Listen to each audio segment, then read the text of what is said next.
ఓహో! మందారంకి డివోర్స్ ఇచ్చి వీళ్ళ ముగ్గురు ఇండియా వదిలి వెళ్ళిపోవాలనుకుంటున్నారు. హ్మ్.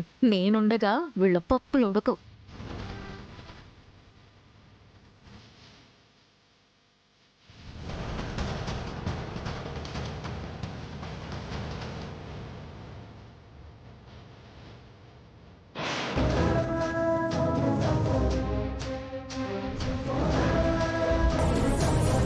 మౌనిక,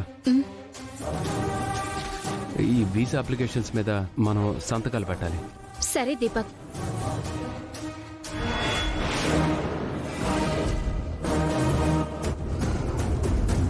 త్వరగా సంతకాలు పెట్టేసి ఏజెంట్కి హ్యాండ్ ఓవర్ చేసేద్దాం. ఆయనే అన్ని ఫిలప్ చేసి ప్రాసెస్ స్టార్ట్ చేస్తారు. అవును మౌనిక, ఈలోపు మందారం దీపక్ల విడాకుల ప్రాసెస్ కూడా స్టార్ట్ అయిపోతుంది.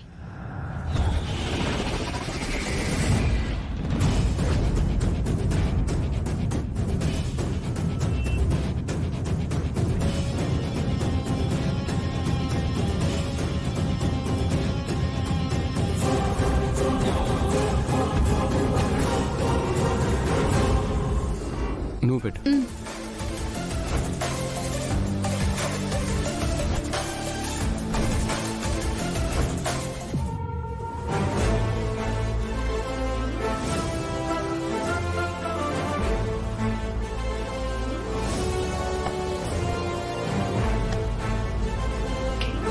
రేపే లాయర్ హీరింగ్కి రమ్మని నోటీస్ పంపించాడు. మౌనిక, ఈ అప్లికేషన్లు జాగ్రత్తగా ఉంచు. రేపు తీసుకెళ్లి ట్రావెల్ ఏజెన్సీలో ఇచ్చి రావాలి. సరే దీపక్. దీపక్, నేను వెళ్ళి పడుకుంటాను, నాకు నిద్రొస్తోంది.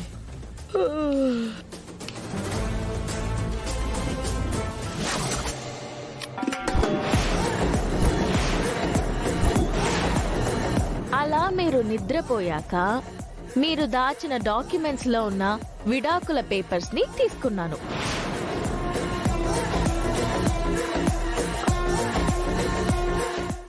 దీపక్, ఏమైంది దీపక్?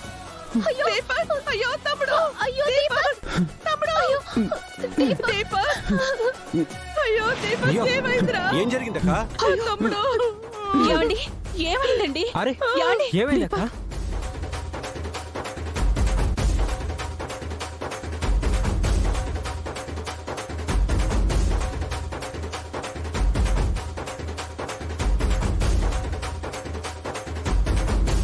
కోర్టుకి వెళ్లకుండా ఉండడానికి మళ్ళీ ఏదో ప్లాన్ వేసినట్టున్నారు. అయ్యో, ఏమైందండి? ఇప్పటి వరకు బాగానే ఉన్నారు కదా? 5 నిమిషాల వరకు బాగానే ఉన్నాడు తమ్ముడు. మందారానికి ఎలాగైనా న్యాయం చేయాలని, మందారాన్ని దీపుని బాగా చూసుకోవాలని ఏవేవో కవర్లు చెప్తూ ఆనందంగానే ఉన్నాడు తమ్ముడు.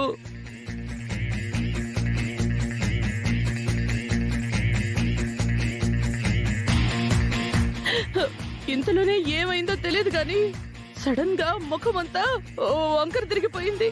కాళ్ళు చేతులు చచ్చిపడిపోయినట్టుగా ఇలా పడిపోయాడు తమ్ముడు.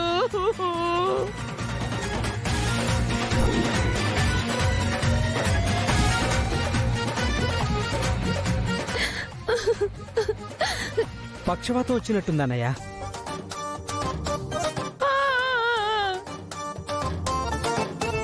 అలా ఎలా పడిపోయాడత్తయ్యా?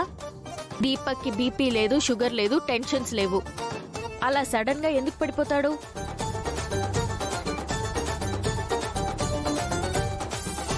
చంద్ర, ఫోన్ చేసి అర్జెంట్ గా డాక్టర్ రమ్మను. అలాగే లేకండి. మందారం, భయపడకు, మీ ఆయనకేం కాదు. కాళ్ళు చేతులు ఇలా చచ్చిపడిపోయి ఉన్నాయి. ఇంకా ఏం కావాలి? ఇంత మంచి మనిషి ఇలా అవ్వడం ఏంటి?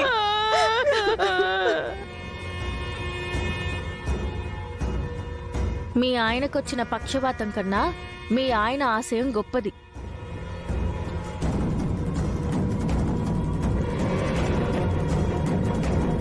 నీకు అన్యాయం జరగకూడదని మౌనికకి విడాకులు ఇవ్వాలనుకున్నాడు. మౌనికకి విడాకులు ఇచ్చేస్తే నీతో నిండు నూరేళ్లు సంతోషంగా ఉండాలి అనుకున్నాడు.